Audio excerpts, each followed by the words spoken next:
السلام عليكم ورحمة الله وبركاته dhamaan inta daawanaysa oo islaamiga waa markii horeysay si official ah usoo fadhiisanay halkan oon kaga hadlaya arrimaha ciidda khaaska iyo sababtan uga hadlaya halkan runtii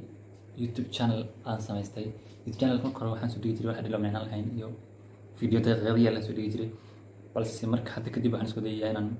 video taxana aan soo dhigo waqti dheer soconaya insha Allah haddii Ilaahay na idmo marka haddii Ilaahay na idmo yaan meel gaarnaa marka waxaan doonayaa asxaabi inay soo dhaweysaan gacmo kor soo dhaweysaan hadaan wax la qabanin heer lama gaaray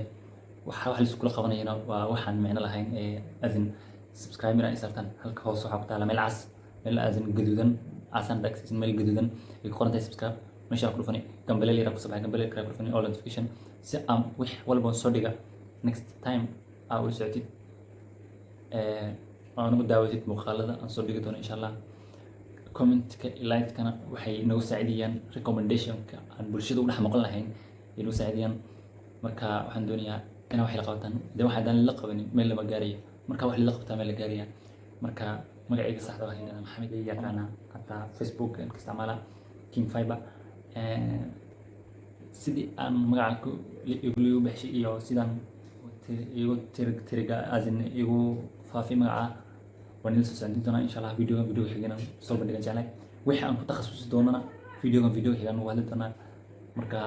سومالي محمد ولين حجوجا أنكم صلاح مقررات هل تسدوي وعليكم السلام ورحمة الله